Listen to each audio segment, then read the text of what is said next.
이번 시간은 특별하게 김광일 인터뷰 광터뷰 시간에 서울대 대학원생 두 분을 모셨습니다. 우리가 흔히 이런 이야기를 합니다. 대한민국의 미래가 궁금하거든 고개를 들어서 관악을 보라. 관악에는 뭐가 있느냐? 서울대학교 종합 캠퍼스가 거기에 있습니다. 그래서 미래가 궁금하거든 관악을 보라 이런 말들을 하는데 어떻게 들으면 약간 오만하게 들리지만 그만큼 자부심과 패기에 넘치는 그런 말이라고 할 수 있는데요. 오늘 윤석열 대통령 탄핵에 반대하는 찬성이 아니라 반대하는 시국 선언문을 작성하고 그것을 함께 발표를 한 서울대 대학원생 두 분을 모시고 그들이 가지고 있는 생각을 여러분과 가감없이 더하거나 빼지 않고 고스란히 한번 공유해보는 시간을 갖고자 합니다. 자, 차례로 자기소개 좀 부탁드릴게요. 예. 안녕하십니까. 저는 서울대학교 대학원에서 현재 박사과정을 밟고 있는 이기쁨이라고 합니다. 네, 이기쁨 씨. 네, 안녕하세요. 저는 이번 서울대학교 시국선언 발표한 이제 서울대학교 대학원생 김민철이라고 합니다. 네. 자, 참고로 두 분 중에 한 분은 실명이고 한 분은 실명을 피하고자 다른 이름을 썼다는 점을 말씀을 드립니다. 그럴 수밖에 없는 작금의 매우 혼란스럽고 위험한 상황을 시청자 여러분께서 양해해 주시기를 부탁드리겠습니다. 그날 제가 뭐 다른 보도를 통해서 이미 봤습니다만 그 서울대학교 도서관 옆에 아크로폴리스 광장이라고 이제 그 학생들이 의사 표시를 할 일이 있으면 거기 모여가지고 이제 늘 하는 곳인 것 같은데요. 거기에서 윤석열 대통령 탄핵에 반대하는 학생들과 찬성하는 학생들이 충돌을 하고 뭐 경찰까지 충돌했다는 얘기를 들었어요. 그 당시 상황 좀 얘기해 주세요. 제가 말씀드릴게요. 예. 그 당시에 저희가 원래 거의 아크로폴리스 광장 저희가 시국선언을 한 곳 있잖아요. 네. 거기에 11시 반에 저희가 먼저 신청을 했었습니다. 네. 여기서 이제 저희가 탄핵 반대 시국 선언을 하겠다고. 네. 근데 그렇게 신청을 하니까 대진현 측에서 저희가 신청하고 난 후에 네. 그것도 10시 반에 그 자리에 집회 신청을 해가지고 미리 또 네. 그러니까 1시간 먼저 하겠다. 네, 예. 맞아요. 그래가지고 대진현 측이 그것도 저희가 소식을 듣고 대진년을 좀 풀어서 얘기해 주시죠. 그 대학생 진보 연합이라고 네. 플레잉 그거 맞죠? 네. 대학생 진보 연합이라고 거기서 저희보다 먼저 1시간 먼저 신청을 해서 거기를 먼저 장악을 하려고 했어요. 네. 그래서 저희가 그 소식을 또 듣고 예. 그러면은 우리가 이제 최대한 물리적 충돌 없이 그리고 방해 없이 최대한 평화적으로 우리가 시국 선언을 마치기 위해서 그 옆자리로 저희가 또 집회 신청을 옮깁니다. 예. 근데 대진현은 그걸 또 어떻게 알았는지 또 예. 쫓아와가지고 저희 그 당일에 10시 반에 그 자리를 점거를 하고 있었습니다. 하. 장악을 했어요. 예. 그래가지고 저희가 이거 어떡하지 진짜 어떡하지 하다가 다시 맨 처음에 예. 했던 아크로폴리스 그 광장으로 옮겨서 시국 선언을 잘 완료를 할 수가 있었습니다. 아니 그렇다면은 뭐 누가 됐든 먼저 그 집회를 하겠다는 그 시간과 장소를 알아낸다는 건 대학 본부의 관계자 누군가 그쪽에 귀띔을 해줬다는 뜻 아니에요? 그것까지는 저희가 잘 알 수가 없는데 확인된 건 아니지만. 네.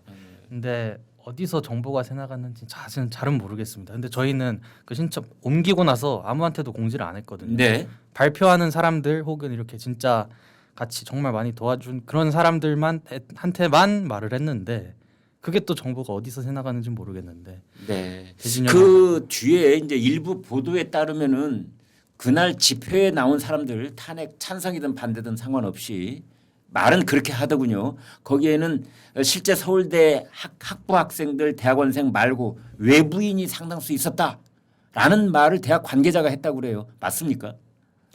외부인이 시국 선언에 참여한 것은 아니고요. 네. 외부인이 이제 대학 그 대진현이 대학생 진보연합 대진현이 저희 시국 선언을 일부러 방해하려고 네. 막 스피커도 엄청 크게 틀어놓고 위협적으로 나오고 그거를 막아주신 겁니다. 네. 저희가 시국 선언을 잘 완료할 수 있도록 예. 도와주신 것이지. 네. 저희 뭐 시국 선언에 외부인이 와서 시국 선언을 했다. 이건 절대 아니라는 것을 말씀드립니다. 네. 더더군다나 방학 중에 그런 모임을 가지려면은 학생들이 사실은 이렇게 모임을 갖기가 쉬운 일이 아니잖아요. 그 학기 중이란 모를라. 지금 뭐 날씨도 이게 심상치 않고 춥고 뭐 방학이라서 특히 겨울 방학 때는 캠퍼스에 잘 없잖아요, 학생들이. 그런데도 꽤 많이 모였던 것 같아요. 네, 저희 아무래도 시국이 좀 많이 정치적으로 혼란스러운 상황 속에서 네. 저희 2030 저희 서울대학교에 있는 학부생, 대학원생 그리고 혹은 뭐 졸업생이 됐건 이렇게 많은 분들이 지금 시국에 많이 심각성을 깨닫고 그리고 어떻게든 돕고자 이 상황을 좀 돕고자 이렇게 나섰습니다. 네. 윤석열 대통령에 대한 탄핵 반대 집회가 여러분 잘 아시는 것처럼 서울은 물론이고 부산 찍고 대구 찍고 광주 찍고 그렇게 해서 점점 서울로 다시 올라오는 그런 분위기가 이어지고 있는 가운데 대학가에서도 시점으로 순서를 잡아서 말씀드리면은 연세대, 서울대, 고려대, 뭐 한양대 이야기도 나오고 있고요. 또 호남의 중심 광주에 있는 조선대까지도 탄핵 반대 시국 선언에 동참하는 그런 지금 분위기가 이어지고 있는 상황입니다. 자, 이 대학가에서 정말 많은 분들이 깜짝 놀란 것이 바로 이겁니다. 지금 이 윤석열 대통령 탄핵 그 전에 있었던 계엄 그 직후만 하더라도 그러니까 작년 12월 그 초순 중순 분위기만 하더라도 거의 계엄과 탄핵에 대한 국민적인 성토가 뭐 이렇게 높아 있던 때인데 그때 더더군다나 대학 캠퍼스에서 대통령 탄핵을 반대하는 목소리를 내는 게 쉽지 않았을 텐데요. 어떠세요, 이기쁨 씨? 제가 목소리를 내는 것에 대해서 예. 그때 뭐, 그 탄핵 반대 여론이 높아지는 이유가 뭡니까? 탄핵 반대 여론이 높아지는 이유는 사실 저희가 그동안은 네. 저희의 생각을 가지고 저희가 그 이 시국이 어떻게 진행이 되었는지를 잘 판단하지 못했었다라고 생각을 합니다. 네. 하지만 이게 이 탄핵 정국이 지속되면서 우리 청년들과 국민들이 진실이 무엇인지를 스스로 찾아서 이제 알게 되었고 네. 이 상황을 각자의 생각으로 판단해 보았더니 네. 대통령이 계엄을 할 수밖에 없는 그런 상황에 있었구나라는 네. 거를 깨닫게 되었기 때문에 네. 그렇지 않나라고 생각을 하고요. 애초에 여기서 저는 조금 안타까운 점이 있는데요. 네. 왜 그 국민들과 청년들이 스스로 진실을 찾았어야 했는가? 네. 저는 이게 참 안타깝다라고 생각을 하거든요. 무슨 뜻입니까? 스스로 찾았어야만 했다는 것이? 사실 언론이라는 것이 네. 우리에게 많은 정보를 주는 매체 아닙니까? 그렇습니다. 네, 그럼에도 불구하고 언론에서 모든 정보를 다 정직하게 주지 않았었다라고 생각을 해요. 거의 제가 이제 판단하기로는 네. 탄핵 전국 초기에 계엄령 직후에 네. 민주당의 대변인 같은 역할을 했다라고 생각을 하거든요. 네. 만약에 정말로 중립적인 입장에서 진실된 보도를 하는 언론사들이 있었더라면 네. 그러면은 저희가 진실을 더 빨리 깨닫고 이렇게 그 반대 여론이 점차적으로 높아지는 게 아니라 네. 처음부터 반대 여론이 꽤 높지 않았을까라는 생각을 합니다. 네.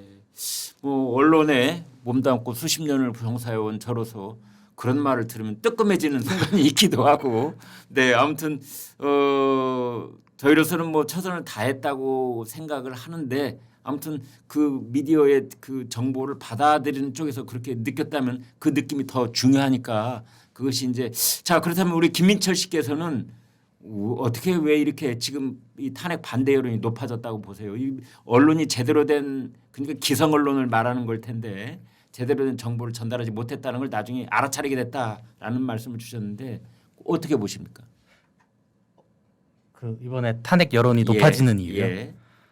저는 우선은 앞에서 우리 기쁨님께서 말씀해주셨던 거에 전부 다 동의를 하고요. 네.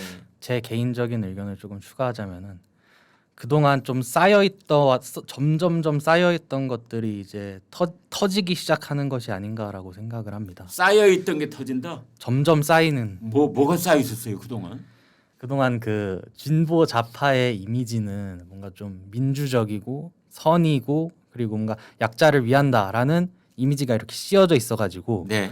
그래가지고 뭔가 밖으로 밖으로 얘기를 표출할 때 예. 눈치를 보지 않아도 되는 그런 이미지가 있었다라고 생각을 합니다. 그런데 저희 보수 쪽에서는 네. 뭔가 사회적으로 되게 악의적인 이미지를 씌워놔가지고 네. 뭔가 내가 보수 쪽 의견에 동의를 하는 부분이 있는데 네. 그거를 밖에다가 말을 하게 되면은 누군가 옆에서 너 보수야? 이렇게 물어보면은 그러면 저도 모르게 제가 뭔가 죄진 것 같고 뜨끔한 거 나는 그냥 동의하는 거에 말했을 뿐인데 아하. 누군가 그냥 그렇게 말해버리면은 왠지 막 눈치를 보게 되고. 저 이게 무슨 말인지 금방 와닿습니다. 네. 그러니까 좌파 쪽에 있는 사람들은 거짓말을 할 때도 으스대면서 이렇게 얘기를 하는데 이른바 보수 쪽에 있는 사람들은 진실을 말할 때도 왠지 망설이게 되고 주위 눈치 살피게 되고 이렇게 된 현실 왜 그렇게 됐다고 보세요? 아무래도 정치 쪽에서 정치인들이 뭔가 좀 만들어 놓은 프레임이 아닌가라는 개인적으로 생각을 합니다. 예. 자신들은 이 진보 좌파 쪽에서 자신들은 항상 선이고 네. 민주적이고 네. 정의를 따르고 이렇게 말을 해서 프레임을 만들어 놓은 게 크다고 저는 개인적으로 생각을 합니다. 이른바 80년대에 대학을 다녔던 사람들의 그 운동권 유산을 마치 자기네들이 독점하고 있다는 듯이 그런 것들이 아마 조금이라도 지금까지 영향을 미치고 있는 게 아닌가 저는 뭐 그런 생각도 있습니다만 아무튼 그 말이 정말 와닿는데요. 예. 그래서 결국은 그게 이제 참다 쌓이다 터지기 시작한다라고 생각을 합니다. 네. 그러니까 도서관 안에서도 야, 너 윤석열 지지해? 뭐 지난 대선 때 윤석열 찍었어? 네가 인간이냐? 뭐 이런 예? 네, 정확합니다. 신림동이나 봉천동에서 맥주집에서 마주쳤는데 국민의힘 쪽의 후보를 지난 국회의원 선거 때 나 찍었어. 이 말 하려면 주위 살펴보고 정확합니다. 이런 분위기가 도대체 왜 생겼는가? 이게 정치권이 만들어놓은 프레임일 가능성이 있다라는 건데. 자, 그러면은 이번에는 이제 본격적으로 시국 선언문으로 들어가 보도록 하겠습니다. 제가 시국 선언문 내용을 좀 면밀하게 살펴봤는데 좀 질문을 공격적으로 할 거예요. 제가 민주당 대변인이 된 것처럼 질문을 할 테니까 감안을 하고 좀 들어주시기 바랍니다. 시국 선언문 이 재학생 83명, 졸업생 478명 그렇게 이 서명에 참여를 했고 그다음에 그것을 이제 광장에 모여서 일반에게 공개를 한 그런 내용입니다. 그 내용이 그 A4 용지로 한 석 장, 두 장 뭐 그 몇 포인트로 찍느냐에 따라서 달라질 텐데요. 꽤 긴 분량입니다. 그래서 거기에서 그 핵심 요점만 제가 추려가지고 이 두 분 대학원생들하고 얘기를 좀 해보도록 하겠습니다. 처음 시작하자마자 지금 상황이 정치적 대립이 아니라 체제 전쟁이다 이런 말을 했어요. 이게 무슨 뜻입니까?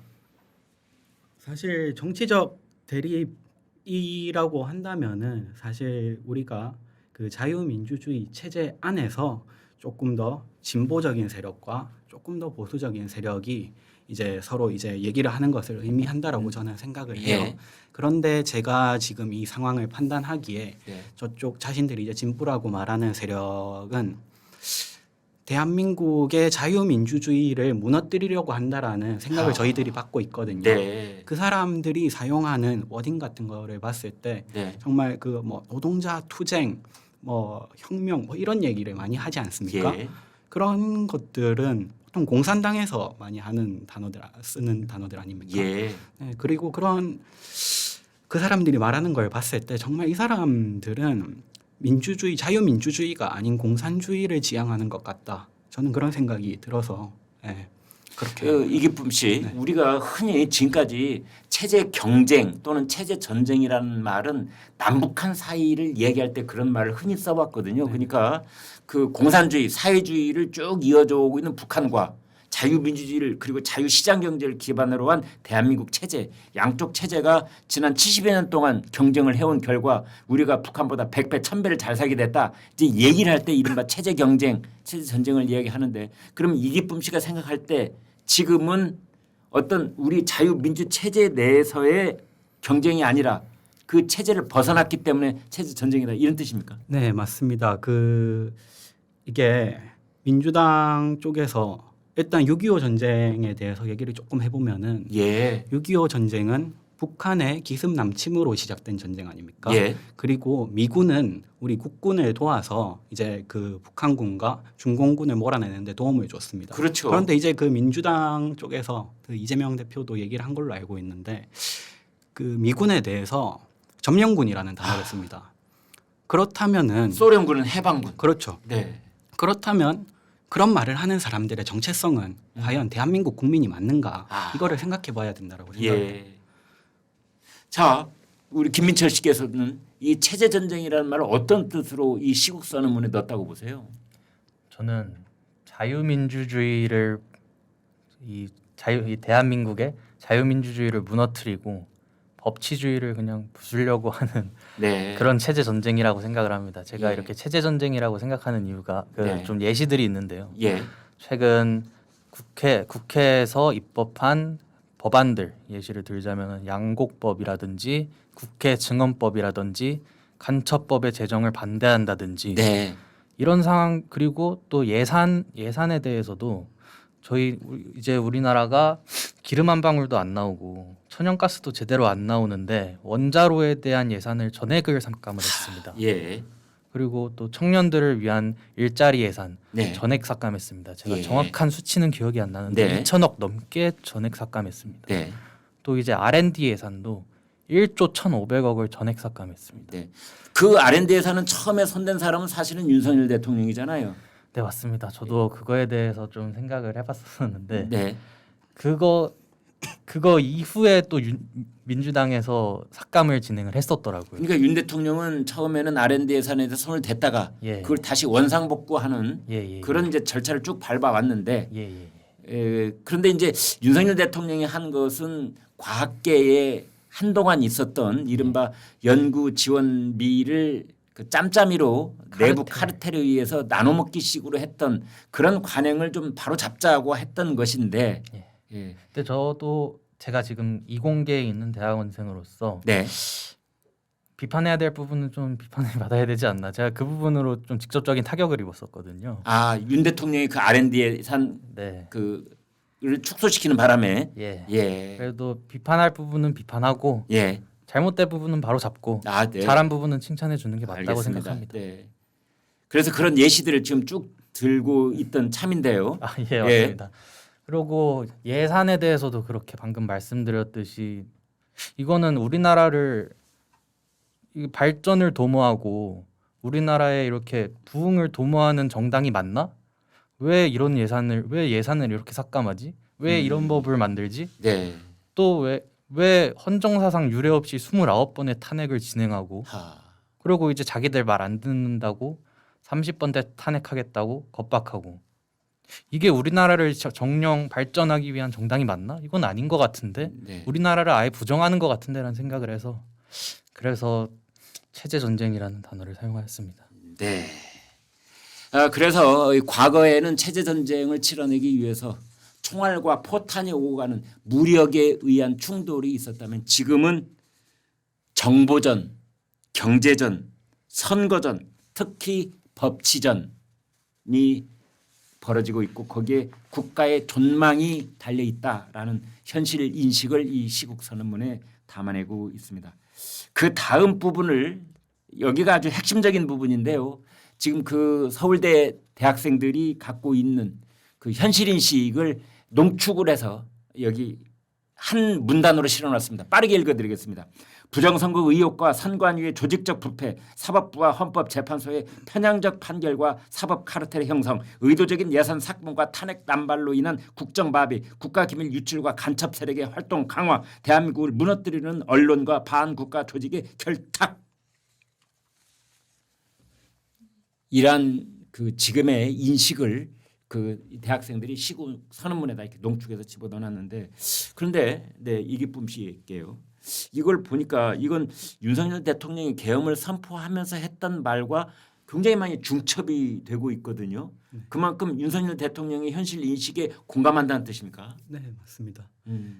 저희도 이제 계엄령이 그 선포된 이후에 네. 이제 저도 예전에는 부정선거에 관한 얘기를 예전부터 많이 들어왔거든요. 네. 들어왔지만 그것은 그냥 음모론이 아닌가. 네. 저도 그렇게 치부를 했습니다. 네. 그런데 이제 그 사태 이후에 이것저것 찾아보다 보니 부정선거에 대한 증거들이 너무 많이 나와 있고 네. 그리고 그 시스템 자체가 선거관리위원회와 이 대법원이 결탁해서 결국에는 자기들 울타리 내에서 돌려막기를 하고 대법원이 이 선거에 대해서 판결을 했다 할지라도 그 판결을 신뢰할 수 없는 그런 시스템을 가지고 있구나라는 것을 이제 알게 되었고요. 그렇기 때문에 대통령께서 이것이 진실이든 아니든 문제가 있으니까 검증을 해야 된다라고 말씀하신 거에 저는 동의를 하고 그리고 지금 그 탄핵 심판이 진행되면서 국정원 3차장 전 3차장이랑 선거관리 그 사무총장이 나오지 않았습니까? 네. 그들이 나와서 얘기를 했던 것, 증언을 했던 것을 보면은 이 부정선거는 언제든 가능한 것이다. 해킹을 하고자 하면은 투표를 조작을 할 수 있다. 이렇게 밝혔습니다. 네. 그렇다면 당연히 이것이 문제가 없었더라 할지라도 네. 당연히 검증은 해봐야 되는 것이라고 생각을 하고요. 그리고 이것을 가만히 만약에 내버려 둔다면 지금 대한민국 국민들의 과반수 정도가 선거관리위원회를 신뢰하고 있지 않습니다.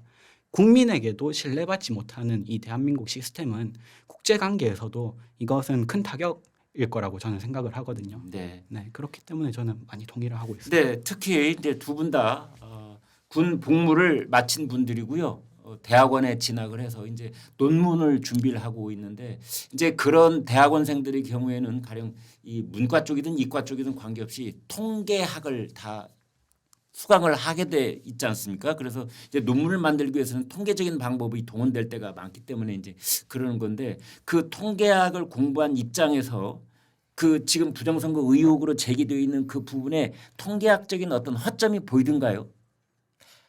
네, 사실 사전 선거에서 네, 상당수의 많은 선거구가 네, 민주당이 이겼다라는 것을 통계를 봤었는데요. 네, 그 통계가 실제 본투표에서 네. 본투표에서의 통계랑 상당히 많이 다르다라는 것을 보면서 이거는 내가 배웠던 통계학이 아닌데 네, 왜 이러지? 그래서 저도 의심이 들어서 조금 네. 더 계속 파봤었습니다. 네, 그렇다면 사전 선거를 특정 민주당 지지하는 40대, 50대가 많이 투표했던 것이 아닐까라고 네. 파봤었는데 그것도 아니었습니다. 네, 60대가 더 많았고요. 네, 근데 그렇다면 왜 이렇게 된 거지? 계속해서 의심이 들어서 파보는데 결국에는 이거는 의혹이 생기는 게 한두 개가 아닙니다. 네, 계속 쌓입니다. 네.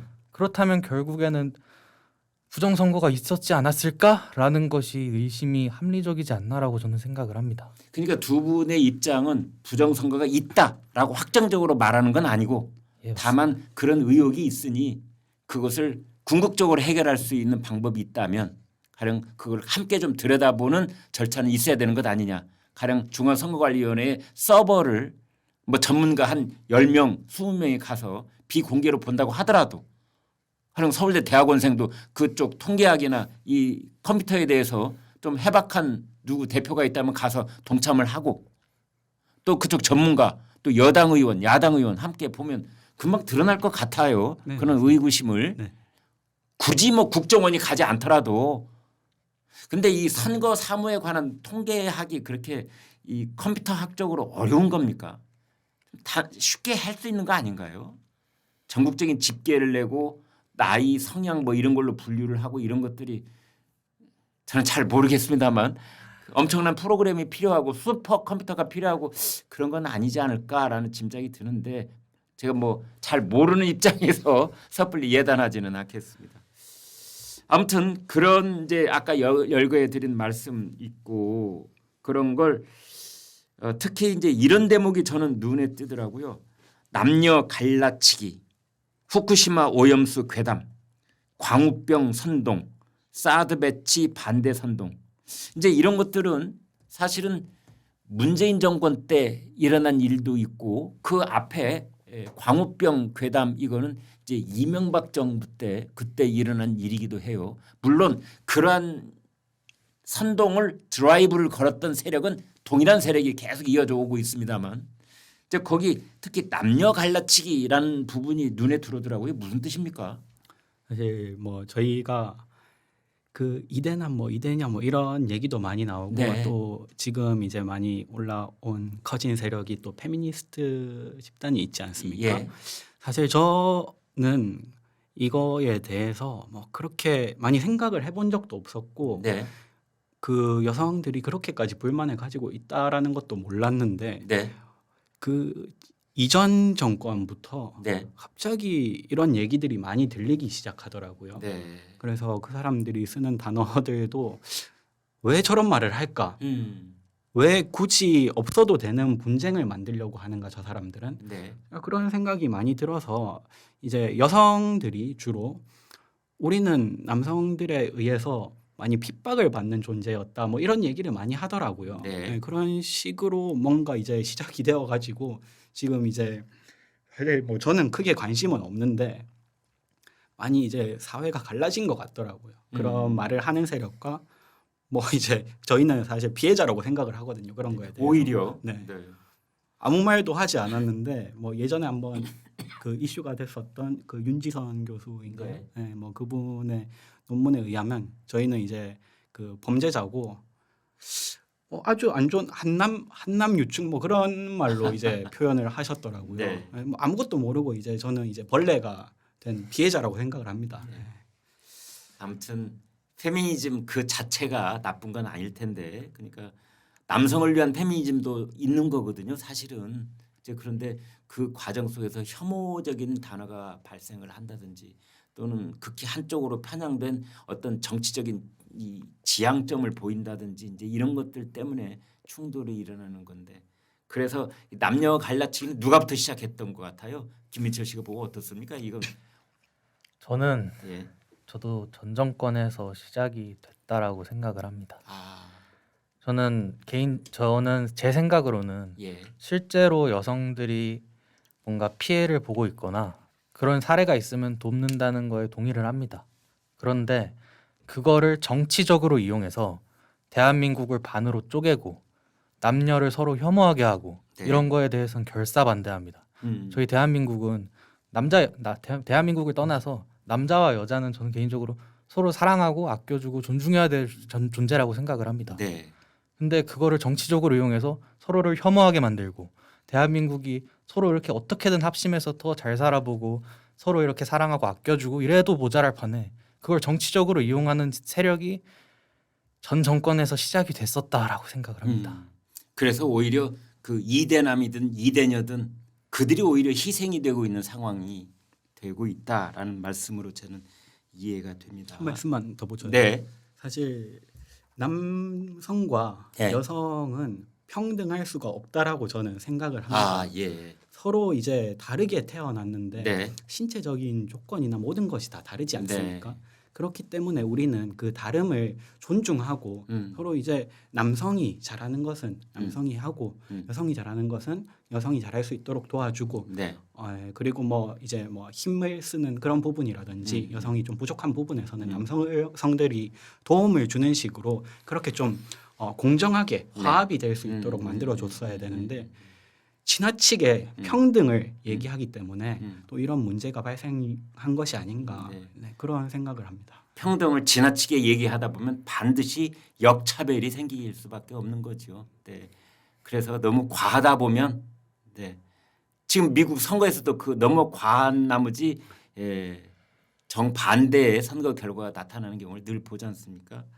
자, 그런데 지금부터는 두 분이 좀 긴장을 하셔야 될 것 같아요. 제가 이 시국 선언문에 납득할 수 없는 부분이 있어서 이제 두 분께 오늘 가장 핵심적인 질문을 드려보도록 하겠습니다. 일단 윤석열 대통령을 무조건적으로 지지하는 것은 아닙니다. 우리는 잘못한 것을 비판하고 아까 R&D 예산 삭감한 거 뭐 이런 거 말씀하시는 것 같아요. 잘한 것은 인정해야 된다. 우리나라 안보 뭐 한미일 공고히 한 거 이런 말씀이신 것 같고, 그래서 법치와 자유를 수호하기 위해서 우리는 대통령을 지켜야 합니다. 좌우의 문제가 아닙니다. 조기 대선이나 내각제 개헌이 이루어져서는 안 됩니다. 라고 했거든요. 조기 대선을 하면 대한민국의 민주주의 시스템이 분규되는 것이라는 말을 여기 지금 여기 이렇게 해놨어요. 그런데 조기 대선도 따져보면 민주당적 시각에서 제가 말씀을 드려볼게요. 조기 대선도 헌법재판소라고 하는 헌법기관에 헌법기관인 국회가 의결 절차를 거쳐서 탄핵 소추안이 통과가 되고 3분의 2 이상으로 거기에 국민의힘 의원도 상당수가 참여를 했기 때문에 200명이 넘어갔던 거고 그게 헌법재판소에 와서 그것도 처음인 줄 아니고 세 번째로 탄핵 소추가 지금 진행이 되고 있고 탄핵 소추 그 헌법재판소의 적법한 절차에 따라서 결론이 나면 대통령이 용산 대통령실에 복귀를 하든지 아니면 파면이 되든지 이게 지금 아무튼 어찌됐든 불행한 일이긴 하지만 법 절차에 따라서 쭉 진행이 되고 있는 것 같은데 왜 조기 대선이 대한민국 민주주의 시스템을 붕괴시킨다고 주장하셨습니까? 뭐 제가 네. 작성한 것도 아니고 이제 뭐 제가 그 모두의 이제 입장을 네. 대변을 하지는 않는다라는 것을 먼저 네. 말씀을 드리고요. 예. 그냥 순전히 제 생각을 말씀드리는 겁니다. 이게 만약에 정말로 적법한 시스템에 의해서 네. 진행이 되었다라고 하면은 저희도 납득을 할 수 있을 것 같아요. 예. 그렇지만 이 탄핵 소추안이 통과된 이후에 진행되는 모든 과정들 아. 대통령의 체포라든지 구속 그런 것들이 예. 우선은 적법하게 이루어졌다라고 생각을 하지 않고 있고요. 저는. 네. 그리고 그 헌법재판관들 또한 예. 상당히 자신들의 편향성을 드러내지 않았습니까? 네. 그런 사람들에게 공정한 재판을 기대하지 못한다라고 저는 생각을 합니다. 물론 그들이 얘기하기는 우리의 정치적 편향성과 뭐 가족 관계와 그런 것과 관계없이 잘 재판을 할 것이다라고 얘기는 하겠죠. 네. 그렇지만 그것을 우리가 어떻게 믿습니까? 음. 그렇기 때문에 지금 이 모든 과정 자체가 불법적이고 기울어진 재판정에서 재판이 진행이 되고 있는데 네. 대통령이 만약에 탄핵이 된다라고 하는 것은 결국에는 그 불법적인 세력이 대한민국을 장악해버린 것이 아닌가. 그렇기 때문에 저는 조기 대선은 있어서는 안 되는 일이다라고 생각을 합니다. 그렇군요. 그러니까 절차가 오염됐으니 그 결과 또한 오염된 것이 분명할 것이다. 따라서 절차도 오염됐고 그것을 판단하는 사람들도 네. 정상적인 재판을 할 수 있는 사람들은 아니라고 생각을 합니다. 네. 그러고 보니까 그 윤석열 대통령이 체포가 되고 또 나중에 구속영장에서 구속이 되고 그다음에 또 기소가 되고 하는 것들이 다 사사건건이 전부 다 절차적으로 큰 논란을 불러키고 있어요. 공수처가 내란죄 수사권이 없는데도 불구하고 체포도 하고 구속도 하고 그걸 또 법원이 영장을 발부를 해주고 그리고 구속기간이 다 만료가 됐다는 시비가 일고 있음에도 불구하고 검찰에 또 기소를 하고 참 김민철 씨가 보기에 그런 것들이 바로 그래서 그 결과로 조기 대선이 나온다면 그 조기 대선을 어떻게 인정할 수 있겠느냐 이런 입장인가요? 네, 그 입장도 동의를 하고요. 네. 제가 말씀드리고 싶은 게 한 가지가 더 있는데 만약에 이렇게 탄핵이 돼서 네. 저희가 지금 주장하고 있는 부정선거를 검증해야 한다. 예. 이거를 검증하지 못하고 조기 대선을 치르게 된다면은 예. 지금 50%의 국민들이 절반 가까이 되는 국민들이 이 선거 시스템에 대해서 이거는 뭔가 좀 검증할 필요가 있다라는 의견을 묵살하고 조기 대선을 시작하겠다는 뜻인데 네. 그렇다면 이 대선을 받아들일 사람이 절반은 받아들일 수 없다라고 저는 생각을 합니다. 네. 시스템 검증을 이 선거 시스템 검증을 해야 된다 하고 나서 대선을 하더라도 시스템 검증이 먼저 이루어져야 된다라고 생각을 합니다. 네. 그런데 지금 현실적으로 지금 이제 김민철 씨가 주장하는 바는 제가 이제 납득이 되는데 현실을 들여다 보면은 우리나라 국회 300명 중에 192명이 야당 쪽 의원들이거든요. 그래서 이 사람들이 지금 주장하시는 바 그런 것들을 실천을 하려는 길목길목을 딱 막고 있으면 그게 안 되는 거거든요. 어떤 해결책이 있을까요? 일단은 그 부분은 예. 우리 윤석열 대통령님이 먼저 복귀를 하시고 나서 생각을 해야 할 부분이라고 생각을 합니다. 네. 먼저 복귀하시는 게 우선이지. 예. 그 부분은 조금 후에 일단은 제일 급한 문제인 윤석열 대통령님이 먼저 복귀하시는 게 그거를 먼저 생각하는 게 맞다고 생각합니다. 네. 그런데 오늘 당장 이제 윤석열 대통령 구속 취소에 대한 청구를 심의하는 서울중앙지법 법원 재판이 열렸거든요. 근데 거기 재판장이 이 구속 취소 사유서를 추가로 내라. 그리고 또 오늘 또 판단을 미뤄버렸어요.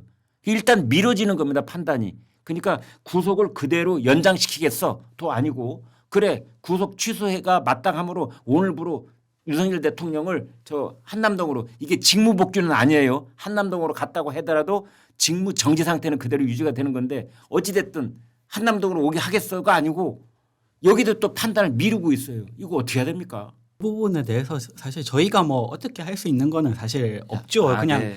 일개 국민일 뿐이고 예. 뭐 할 수 있는 게 없는데 그냥 판사님께서 최대한 공정하게 빠르게 좀 판결을 해주시기를 그냥 바랄 뿐이죠. 네. 자, 그래서 지금까지 이 시국 선언문이 꽤 긴 그런 건데 거기서 가장 핵심적인 것을 저희가 뽑아서 요약해서 여러분과 공유를 하면서 서울대학교 학생들 그리고 졸업생이 동참한 그 윤석열 대통령 탄핵 반대 시국 선언문 그 대충 핵심적인 내용을 저희가 함께 살펴봤습니다. 자, 그래서 지금 그 최근에 가령 그 대학가의 그 특히 학생들 분위기가 아무래도 진보 쪽으로 좀 기울어져 있는 것이 뭐 당연한 것처럼 우리가 그렇게 선입견도 갖고 있었고 그게 현실이기도 했는데 이제 거기에서 그 두 분이 이렇게 탄핵 반대 목소리를 낸다는 건 사실 다수는 아니잖아요. 본인들 소수라고 생각하십니까? 어떻습니까? 소수라고 생각하지 않고요. 아, 그래요? 예, 아, 네. 제 주변에도 예. 저와 동일하게 이렇게 탄핵 반대 같은 입장을 가지고 있는 학우들이 그렇군요. 많이 있습니다. 절대 소수가 아니다. 예, 근데 그분들이 아무래도 이렇게 나가게 되면은 신상의 문제도 있고 하기 때문에 네. 좀 망설였던 것뿐이지 절대 소수는 아니라고 말씀드립니다. 아까 말씀하신 것처럼 네, 좌파 쪽 생각을 가진 사람들은 예, 얼굴 이름 다 공개하고 거짓말도 꺼리낌 없이 음모론도 꺼리낌 없이 퍼뜨리고 얘기하는데 그 반대쪽에 있는 우파 생각을 가지고 있는 학생들은 그런 생각 진실에 가까운 진실이 있어도 그걸 얘기하려면 주변을 살펴보고 눈치 보고 네, 맞습니다. 아이고야 이거 시청자 여러분 이거 어떻게 해야 됩니까? 지금 이거라는데 그래서 지금 그 윤석열 대통령 탄핵 반대에 관한 시국 선언문을 만들고 그것도 모든 학생들 대중이 보는 앞에서 공개적으로 그걸 발표를 하고 또 어렵사리 저희 그 스튜디오에 발걸음을 해서 이렇게 이 영상과 목소리를 여러분과 함께 공유하고 있다는 것도 아마 이 두 분 대학원생들은 상당한 용기가 필요했을 거라고 봅니다. 여러분 박수 한번 예 저한테 지금 박수 소리가 들리는 것 같아요. 네 아무튼 그런 의미에서 지금 여기가 쉬운 발걸음은 아니었다라는 생각이 들어서 매우 감사합니다. 그런데 이제 그 궁극적으로 드리고 싶은 것은 이제 아직 그 20대 젊은 나이신데 가령 앞으로 어떤 사람이 최고 위정자가 되고 집권 세력이 되든 그들에게 어떤 것이 지금 가장 시급하게 당부하고 싶은 내용입니까? 뭡니까 지금 뭘 해야 되는 겁니까 정치권이? 우선 이 삼권 분립의 원칙을 정확하게 일단은 세워야 된다라고 생각을 하고 있고요. 그럼 지금 그 원칙이 무너져 있다고 보십니까? 제가 판단하기에는 그렇습니다. 야, 예. 일단 그 입법부와 예. 사법부가 예. 너무 같은 목소리를 내고 있지 않은가, 같은 편이 아닌가라는 생각이 조금은 들거든요. 네.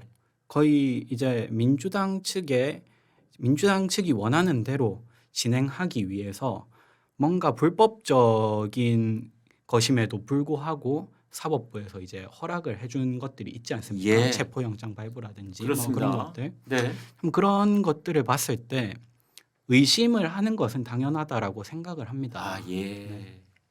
그래서 너무나 기울어져 있다. 특히 입법부하고 사법부가 뭔가 유착이 있는 것 같기는 합니다. 네. 겉으로 드러내놓고 뭐 서로 편지가 오고 가고 그러지는 않았겠지만 그냥 왼쪽 눈 찡긋하고 그러면 저쪽에서 알아듣고 뭘 하는 듯한 실제로 그 정확한 팩트인지는 모르겠지만 예.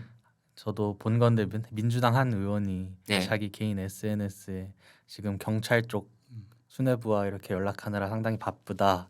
그 팩트입니다. 정확한 팩트입니다. 네, 네. 본인도 인정했습니다. 아 네, 그렇습니까? 네, 네, 네. 제가 그 정도까지는 못 찾아볼 예. 시간이 없어가지고 못 찾아봤었는데 네. 이거를 자랑스럽게 개인 SNS에 올리는 게 맞나? 라는 생각이 좀 의혹이 한두 그 가지가 부분이 아니에요. 오히려 더 네. 얼마나 이 세상이 자기들 거라는 그런 오만에 빠져 있으면 심지어 그런 연락을 주고 받았다는 것을 넘어서서 네. 그걸 또 온 세상에 공개까지 하겠어요. 정말 누가 감히 우리를 건드리랴? 이 세상이 우리 것인 것을. 아 맞습니다. 너무 이 사람들이 자신 있게 국민의 자유를 침탈하고 있다라는 생각도 들거든요. 예. 가령 그 카카오톡 검열 있지 않습니까? 네. 국민들이 그냥 자유롭게 소통할 수 있는 그 네. 카카오톡을 가지고 네. 거기에 뭔가를 이제 잘못된 정보를 올렸다 하면은 음. 국민들이 서로 감시해서 음. 그 민주파출소라는 곳에 네. 신고하게끔 합니다. 네. 그리고 뭐 거기에 대해서 처벌을 하겠다 이런 말을 하고 있고요. 그리고 표현의 자유가 분명히 보장되어야 함에도 불구하고 좀 우파 성향의 유튜버들이 이런저런 얘기를 하면은 다 고발을 합니다. 민주당 측에서. 참 이게 국민 주권을 자유권을 침탈하고 있는 것이라고 생각을 하거든요. 그러니까 카카오톡 같은 SNS 상에서 내란을 선동하는 사람을 신고를 받겠다. 그게요. 아시겠지만 북한에서 5가구를 묶어서 주민들이 서로 감시하게 했던 그 지금도 막 그 비슷한 게 있을 겁니다. 이름만 바꿔졌을지 몰라도 그래서 저 한때 뭐 그런 거 가지고 많이 했는데 SNS 감시한다는 게 사실은 시절과 상황과 체제는 이 시스템은 다르지만 그거 아니겠습니까? 서로가 서로를 감시하라. 신고하라. 민주파출소에. 자, 그래서 삼권 분립을 제대로 좀 했으면 좋겠다. 그 다음에 또 뭐가 있을까요? 지금 기성세대에게 바라는 네, 정치권에게 바라는 정치권에 바라는 거. 저는 일단은 혹시 지금의 그 탄핵 정국 말고 평소에 바라던 걸 좀 말해도 될까요? 네. 제가 평소에 바랬던 거는 우리 이제 분열 좀 그만하고 하나로 뭉쳐서 좀 서로 정치권에서 제발 우리 분열 갈라치기 그만하고 예. 성별 갈등 조장하지 말고 예. 세대 갈등 조장하지 말고 예. 지역 갈등 조장하지 말고 네. 우리 안 그래도 땅도 좁고 인구도 없는데 네. 같이 하나 돼서 서로 화합해서 더 잘 사는 대한민국 만들자. 네. 제발 이 얘기도 꼭 좀 드리고 싶습니다. 예. 그거의 첫 번째 책임자들이 정치인들이다. 네 라고 맞습니다. 보시는 거죠. 그 이유가 예. 정치 여야 좌우에서 제가 지금 생각하는 걸로는 서로에게 무차비한 막 비난을 합니다. 네. 막 비난을 서로 막 하면은 언론이 그거를 막 보도를 해요. 네. 그러면은 국민들은 그걸 보고 예를 들어서 제가 조금만 좌측에 있다. 다른 사람이 조금만 우측에 있다면 좌측 사람들은 좌측 뉴스 보고 우리 좌파 정치인들이 우파를 이렇게 욕했으니까 나쁜 놈들이야라고 네. 생각을 하고 네. 우측에 있는 사람들은 우측 정치인들이 좌파를 저렇게 욕했으니까 좌파는 저렇게 나쁜 놈들이야라고 네. 서로 생각을 하게 만들어서 예. 일반인들도 정치 얘기를 하면은 예를 들어서 저 사람이 좌파적인 성향을 살짝이라도 나타내면은 내가 그 뉴스를 봤던 게 기억이 나서 저거 완전 쓰레기 새끼 저거 죄송합니다. 아닙니다. 괜찮습니다. 네. 네. 제가 흥분해가지고 예. 말이 헛나왔습니다. 그렇게 된다.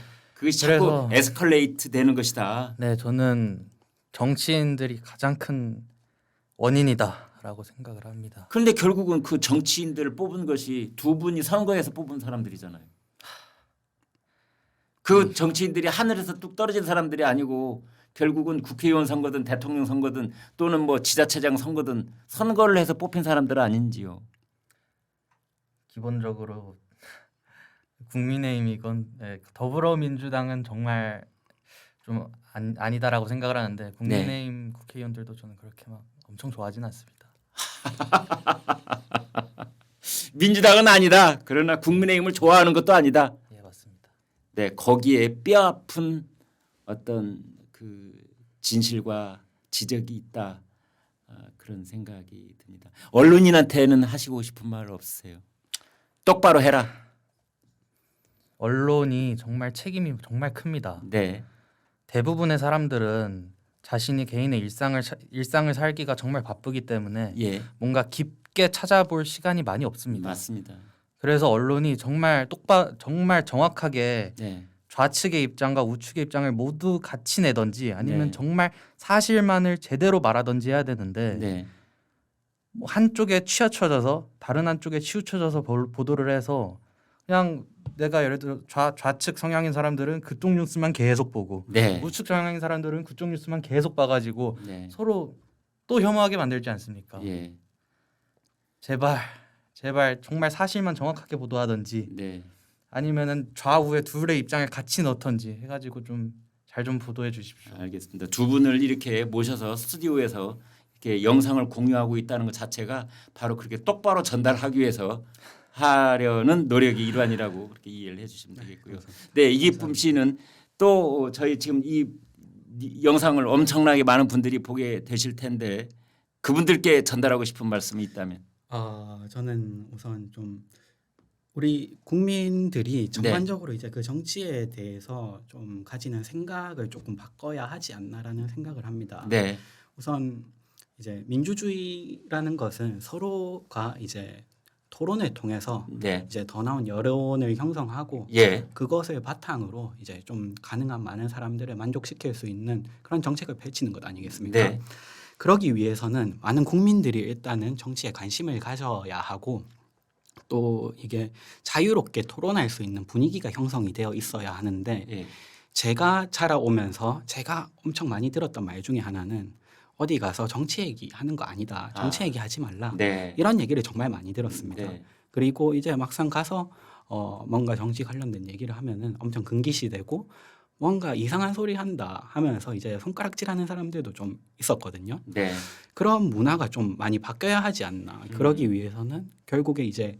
교육이 좀 어린 친구들에게 그 제대로 된 교육이 이루어져서 이 친구들은 저희는 그러지 못했지만 아직 저희도 젊지만 그러지 못했어요. 그렇지만 지금 자라나는 학생들에게는 조금 더 이런 그 정치적인 것들에 대해서 우리는 주권이 있는 국민 아닙니까? 네. 당연히 국가에 대해서 얘기를 할 수 있어야 된다고 맞습니다. 생각을 합니다.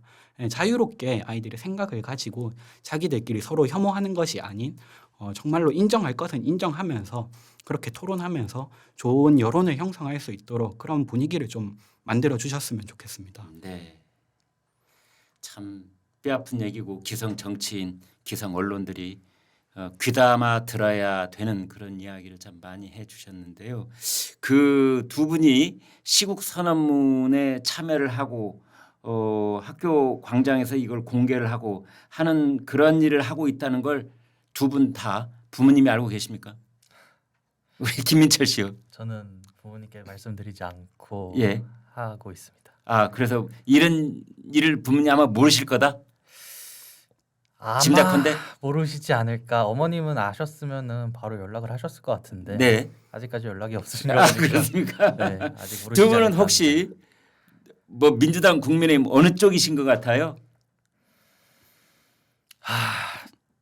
둘 다 별로 선택하고 싶지 않은데 예. 굳이 선택하자면은 국민의힘 쪽이 조금 가까운데 별로. 저는 국민의힘보다는 예. 윤석열 대통령님 쪽이 맞죠. 네, 우리 이기쁨 씨는요. 부모님 알고 계세요? 이게 저는 부모님이 알고 계시고요. 예. 저는 제가 부모님께도 말씀을 드렸고 예. 적어도 이제 저는 제가 이런 문제를 인식을 하고서도 네. 말하지 않는다는 것 그것은 이제 국민으로서 이제 주권자로서의 그 권리를 포기하는 네. 것이다라고 이제 생각을 했고 예. 저는 또 부모님도 저에게 항상 많이 하셨던 말씀이 있는데 네.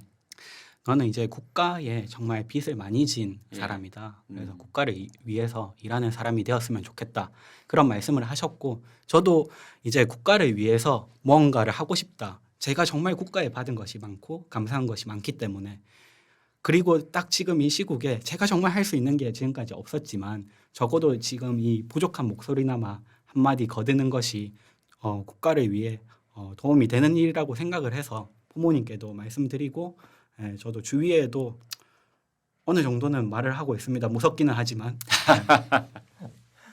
네, 시청자 여러분 오늘 이 자리에 함께 해준 두 젊은이 서울대학교 대학원생으로 있는 이기쁨 씨와 김민철 씨, 윤석열 대통령 탄핵 반대 시국 선언문에 참여를 하고 그것을 교내에 있는 광장에서 공개적으로 발표를 하고 그 일에 앞장서고 있는 두 분이 어렵게 저희 스튜디오에 나와서 최근 시국에 관한 본인들의 생각을 기탄 없이 발표를 해 주셨습니다. 여러분 함께 응원의 박수 한 번 더 드려주시기를 바라고, 네, 오늘 이렇게 날씨도 매우 추운데 함께 해주셔서 정말 고맙습니다. 네, 앞으로 기회 있을 때마다 또 뵙기로 하겠습니다. 네, 오늘 고맙습니다. 안녕히 가십시오. 감사합니다. 네, 여러분 오늘 두 젊은이 20대 중반 후반 그쯤 되는 지금 인생의 시점을 지나고 있는 두 사람이 나왔습니다. 그래서 지금 전국에 대해서 가지고 있는 생각,